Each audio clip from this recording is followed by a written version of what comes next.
Hello, everybody, and welcome to our channel. I'm Mark. I'm Rob. And today we're going to talk about USA's embarrassing 67-66 gold medal win over France in U.S. women's basketball.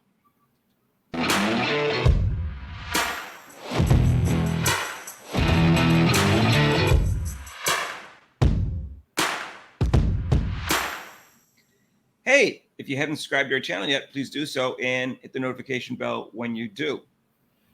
And Rob, so they got the gold medal, but it was embarrassing. The game was ugly. They were exposed, and we'll go over all of that. Yeah. And I didn't watch the first half because I refused to watch them. I said, I'm not going to watch them unless they're going to lose. And so when I saw it was 25-25, I watched the second half. I didn't have a lot of confidence France was going to pull it out, but it was nice to see him give them a big scare. And I wish they had lost so that I'm ensured that the corruption would probably put a halt to it if they did. But now I'm not sure. I think the scare might do it too, Rob, hopefully. That's what I was going to say, Mark. I think not just us, other people who observed that game saw like, what the heck is that? This was the gold medal team.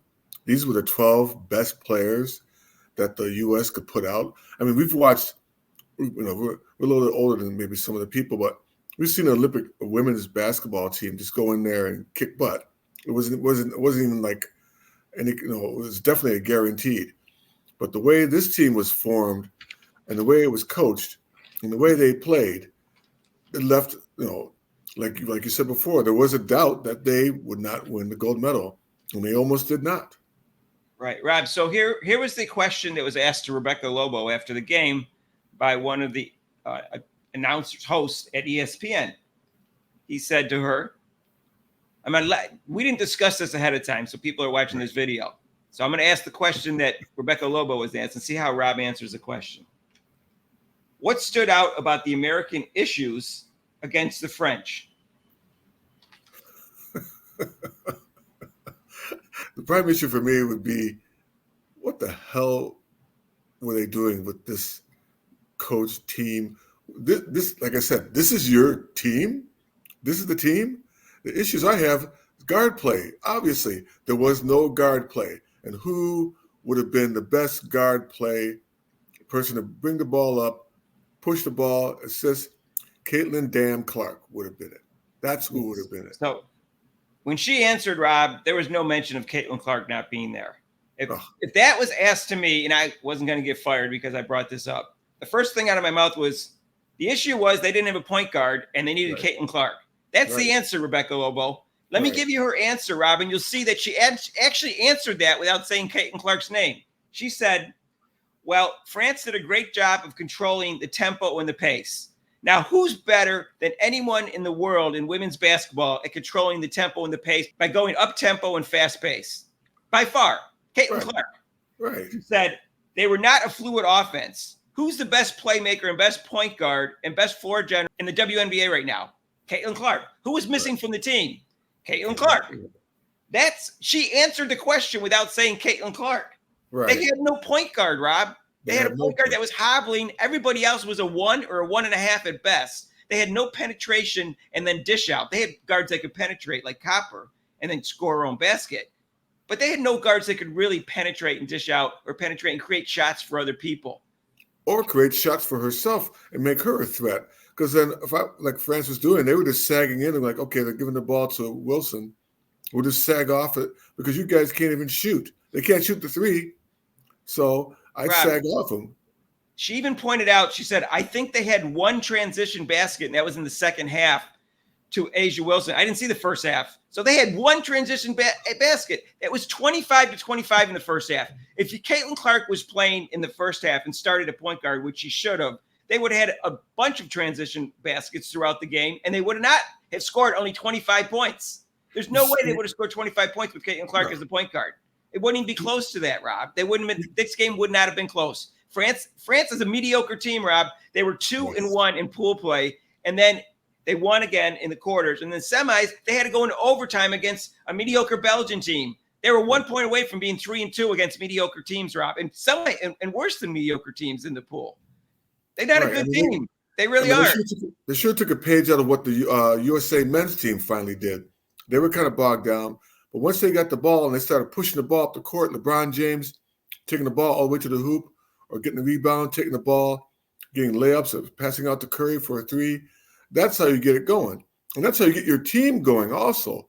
But they played that dinosaur basketball plodding up the court. You mean to tell me they couldn't beat France players down the court? Are you kidding me? Yeah, it was a travesty to leave Caitlin Clark off the team. I don't care what anybody says. This, she was tired or she needed to rest. No, because that would have helped. I mean, to me, they should just give back the gold medals. What a waste! What? I mean, they were so sloppy. It was annoying, Mark. And very, very annoying to even. I didn't watch. I'm like you. I didn't really watch the whole game, but when I did turn it on, I was just scratching my head and wondering what the hell this coach was doing. I'm sure she's an excellent coach in general for all these championships. You're marketing a product, Rob, and you choose the wrong product. Doesn't matter how great a marketer you are. They chose the wrong product. They chose two players that shouldn't be on the team. And the solution was very simple, Rob. They didn't have to turn in the roster like 2 or 3 days before the Olympics. They could have kept like 16 people that said they're still considering, and then wait to see whether Chelsea Gray could come back from her injury. As soon as they didn't, since they would have had Caitlin Clark as one of the 4 people that weren't, one of the 16, they could have just stuck her on the team. It would have been very, very simple, Rob. There was no reason to make a decision when they did. They didn't have to turn in their roster. Yeah, the USA men's did, but they didn't have to. And then they took somebody off it because he was injured. Right. Okay. They should have followed like the women's soccer team. Look at the women's soccer team, all the youth they had out there. They had these older players that should have been on the team, but they said, no. We got these other players that I know that we can promote and that are good. And then they won the gold. The ones that unexpectedly won the gold, Rob. They were 5th in the world. They weren't favored to win it, Rob. Right. And they were fantastic. And they were almost all young players. Almost all their starting unit was young, Rob. Exactly. And great coach from England, by the way, that we got from England. Thank you, England, for sending her over to us. She was quite delightful in the interview. Mm-hmm. That's how you do. That's what I mean. Another thing. That's how you conduct interviews, and that's how you handle. A young team, and the women's team could have done that. They still had enough experienced players. That's fine, but they could have added the youth in there to get get things going. But no, they were stuck in their own ways, and that's why. I mean, they luckily, the game would have went to overtime. I don't know if they would have won. They might have lost that because they looked a little tired because Wilson played most of the game and everybody else was not playing. Wilson was tired. Well, Wilson, she shot poorly the first half, I understand. But Rob, they had people all concerned about Caitlin Clark's turnovers. This team had 13 turnovers in the first half. They ended up with 9 turnovers. And this was all about guard play. Rebounding was not a problem. Their forwards were not a problem. Some of them didn't shoot well, whatever. But they had 48 rebounds to 39 for France. They didn't rebound. The forwards wasn't the problem. The rebound was the problem. No. The whole problem was guard play, Rob. They had no point guard. It's 100% clear that was the problem. And like people were talking about, Angel Reese should be on the team. No, they didn't need rebounding. They didn't need her. They didn't need her mediocre defense and poor shooting. They needed guard play. And they needed 2 guards. They needed Enrique and they needed Caitlin Clark. And especially Caitlin Clark, because as great as Enrique is, she's just another shooting guard, which they already have. But just think if she did have her on here, if she had gotten hot, with the right. You stick her in. If she's hot, you keep her in. If you don't, you take her out. But she should have been on the team. I'm just saying. But Caitlin Clark was even more important because they had other guards that can get hot. Even Joel Lloyd doesn't shoot well. She could get hot, but she didn't even play in that game either. Copper can make her own shots. Sabrina Eskew and Kelsey Plum can get hot. They have guards that can get hot.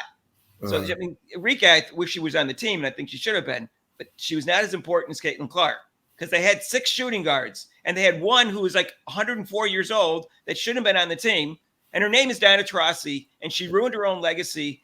And, Rob, let me just give you some stats. First I'll talk about Chelsea Gray, who's you can't even consider these stats to be complete because they're both liabilities on defense. One because she's too old, and one because she's hobbled. So I don't, Chelsea Gray. So she ended up shooting 16% shooting wise, Chelsea Gray in the 6 games, and she shot 16% from threes, and she averaged 1.6 points. Now her assist isn't bad, 4.8, and turnovers were only 0.8. So, but Rob, that was against weak competition. Right. but she didn't deserve to be. She only shot 1 for 2 for 3 folks. She couldn't get to the line. Now, Diana Taurasi shot 16% also. And she shot 11% from 3. She was 1 for 9. She was 2 for 12 all of a sudden at all. And she only played 56 minutes and she got 8 fouls in that 56 minutes. Right? But she only scored 5 points. She averaged 1, and she played only 5 games. She only averaged 1 point. If she was so important team, why did she play 0 minutes in the finals against France? Didn't she start like the first 3 games? She started the first 3 games, Rob, and then they finally figured out, oh, well, maybe she shouldn't be playing so much. Yeah, in the first 3 games, she started. Right. And then she was down to 6 minutes in the semis, even though it's turned out to be a blowout. Yeah, she did, Rob. And we all know that Jackie Young should have been starting all along. Jackie Young is probably their best all-around guard. And she wasn't playing as much as she should have been at first. Now she did the last couple of games because they knew they had to win. And Copper was getting screwed. She did not play. And then another game she played like 6 minutes. The other game she had like 11 minutes of garbage time. Yeah. And she can create their own shot better than anyone in the team. Right. In terms of the guards and driving to the basket because she's so quick and she's aggressive and she can play solid defense just like Jackie Young. This gold medal to me is actually a loss, but it also, like I said, with people watching the game, they could sit there and go like, wow, these are our 12 best players. They picked this team. Something's got to, like you said, maybe something has to change. This shows. I was kind of happy that it was this close and it was like this because either way, if they had lost and then this was a close game, it showed where there has to be some changes made in the Olympic committee of choosing a coach and the players. Right. Well, Rob, like I said, I don't have a problem with the forwards on the team, even Brittany Griner, because Brittany Griner played in the Olympics in the final game against Japan 3 years ago, and she scored 30 points. Okay, so she's a tough matchup. I know she's not as healthy as she was before, but even then, they didn't play her in this game. She only played 5 minutes. I'm not sure why, Rob. That wasn't the problem. The problem wasn't the forwards, but she was 2 for 3 and had 2 rebounds in 5 minutes. That's not really someone's underproducing. Right. Again, this had nothing to do with anything but Caitlin Clark not being on the team instead of Chelsea Gray, and Diana Taurasi should be off.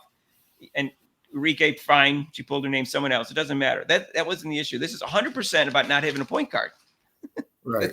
That's what it is. It's 100% clear. And everybody said this when Caitlin Clark wasn't on the team, knowing that Chelsea Gray hadn't played in 9 months at the time. Everybody said this except for the people in the committee and anti-Caitlin Clark people.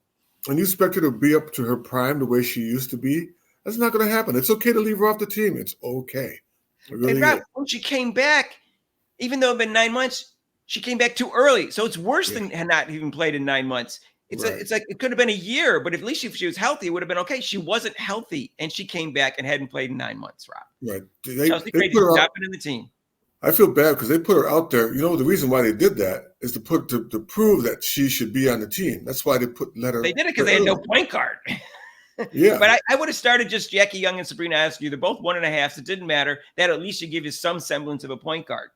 But even then, she shouldn't be on the team. But then if she was, she shouldn't be playing because when they found out the Olympics came around, she still hadn't stopped hobbling. Yeah. So if you're going to put her on the team and you figure out she's hobbling, don't play her. You don't need to play 12 players. Even if they didn't take the right people, they could have just not played Diana Taurasi and Chelsea Gray, and they would have had a better team. Right. It could have been the 11th and 12th person that you didn't play. Instead of doing, Jewel Lloyd didn't play this game. Sabrina Askew barely played these 3 games. I'm flabbergasted by that. I'm flabbergasted by the fact that she wouldn't play Copper until she finally realized that Copper, she knew how good Copper was. This coach plays favorites. You can't have a coach that plays favorites, Rob. Yeah, that's what it looked like to me. Instead of, they're talking about they want to win, that the whole point was winning the gold. Seemed like it was like proving a point instead of winning the gold. Yeah, I'm not convinced Kelsey Plum is better than Sabrina Askew. No way. No. And I don't know. I don't understand. 3 minutes into the final game, they were having trouble, and you think you'd give Sabrina a try, in the first half. No, and she had no points. She didn't score any points. Well, she didn't score. Her, who's average, I don't know what her average is in WNBA. For her not to score any points. Yeah, I mean, it just throws you off mentally, Rob, when you're sitting there knowing you should be in, and you come in, and then you don't want to force it because you're playing so few minutes now. You don't want to force it. You're afraid to be aggressive. It just throws you off completely. And none of that would happen if you didn't start. If they didn't start Chelsea Gray. She'd have more minutes for guard play, Rob. Right, and also like because of limited time, it's not like there's only 10 minutes. So when you get in, you got okay. I don't have that much time to even show what I can do. I know she's cold at that point, Rob. There's 3 minutes left in the third quarter. Right. Yeah. It's like, oh, now do something now. Okay. Really, this is all so obvious, and it was obvious in June when Caitlin Clark wasn't put on the team, and it was a very simple solution: 16 people on the team. You keep 16 people on the roster and see what happens to Chelsea Gray. When you saw how injured she still was, it was an easy solution. You don't bring her. Diana Taurasi should have never been in the final 16, but if she was, she should have been in the final 12. And I'm going to go into I told you so mode. I told you so. They won the goal, but still, I told you so. This was a loss for the team, Rob. This was a loss for the committee. This was a loss for the team. This was a loss for the coach. This was a loss for USA Basketball. This was a loss for the WNBA. They won 1 point against a mediocre team, Rob. And we won't even get into the marketing if Caitlin Clark had been on that team in the finals against France. In the 3 games that they played in the elimination rounds, which you think would draw big crowds, they had 12,000, 11,000, and 12,000.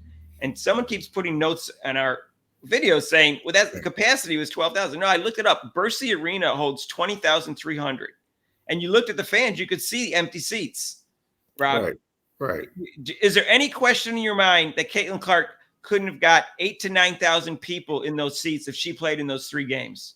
Zero question in my mind. Zero question. Look what she's doing in the WNBA, selling out arenas. People, they have to move their venues to bigger arenas. And Rob, they have played 6 games. We have the ratings for the first 2 games, 3 million, and then it went down to 2.1 million. We still don't have the ratings for the other 4 games. Now, one we just played yesterday, but the other ones, it's all been at least 48 hours, Rob. We have no ratings for 3 games now. No ratings. I'm going to repeat that. No ratings for 3 games after we got the other ones both in 48 hours. And why do you think that is? Because they went down from 2.1 million after they went down from 3 million. That's why. Well, you know what? They have the ratings really quickly for the men's game. That's out already. This is Monday morning, August 12th. I just did a search again for women's ratings. There's still no ratings for those games. Okay.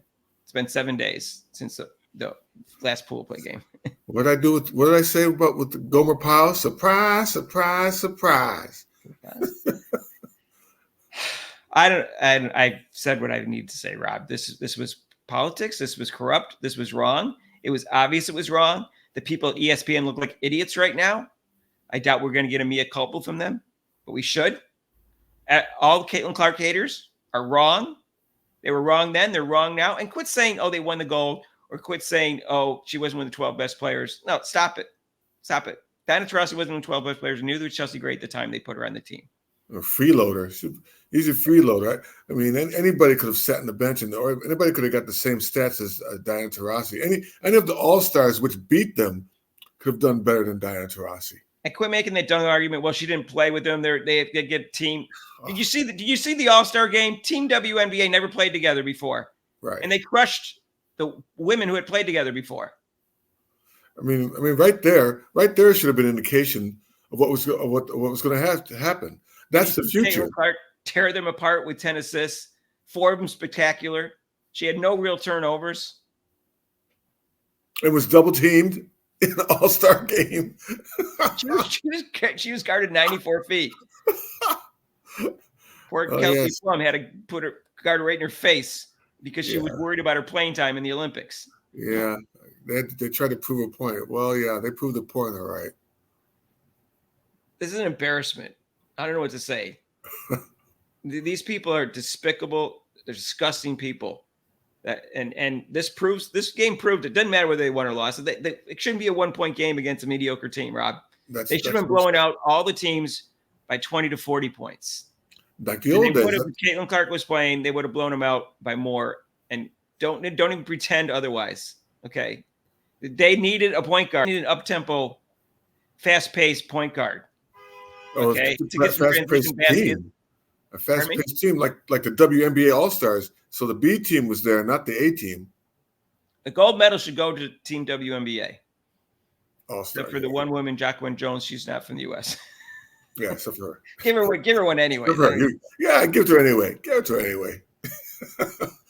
This will definitely show what we've been talking about. And, I want an apology. I want an apology from ESPN. Even Dan Patrick, who said, well, she has to earn it. Dan Patrick didn't even support her being on the Olympic team. I was very disappointed in him. Yeah. How could you tell whether she was one of the top 12 players, Rob? All the obstacles they gave her, which they did on purpose. Right. It was clear that she was one of the top 12 players. If you just look and see what they're trying to do to her. If they did this to Diana Taurasi and then looked at her season numbers, it would have been 0, 0, 0, 0, 0, 0, 0. She couldn't handle double, triple team at age 42. Well, she got triple doubles. She got triples. Yeah, she got triple zeros. She had a bunch of triple zeros. You want me?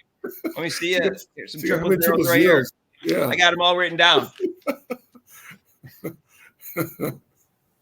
All right, so we're going to talk about Taurasi in another video, but I'm done with this disgusting organization called the WNBA that keeps telling me how they're the best league in the world when they're the most poorly run organization and most biased and prejudiced and corrupt organization in USA basketball and especially the USA Basketball Committee. All the same adjectives I just used, same thing. Yeah. Same thing for Coach Reeves, who's a disgusting individual to begin with. She's horrible. And a public relations disaster. So let us know what you think. Unless you're a Clark hater, I'm 100% sure you're going to convince with everything we say. Yeah, you're going to say, I mean, if even that, you're going to agree with that they needed a point guard who could distribute the ball and push the ball up the court, which they did not have. Anybody but a hobbled. Okay, so we'll be live for Caitlin Clark's return on Friday at home against Diana Taurasi and the Phoenix Mercury. Oh, boy. That's at 7:30 on ION. I'll do that show live. And we're going to be live tonight from 6 to 8 Eastern time. It's every Monday except for major holidays. If you like this video, hit the like button. If you haven't subscribed yet, please do so. We're trying to get to 4,000. Keep it going. 3,000 a couple days ago. We're on a roll. So hit the notification bell when you do. And if you want to donate to this channel, there's super chats and super thanks down below. And there's a link to PayPal. And we'll see you in the next video. Peace out.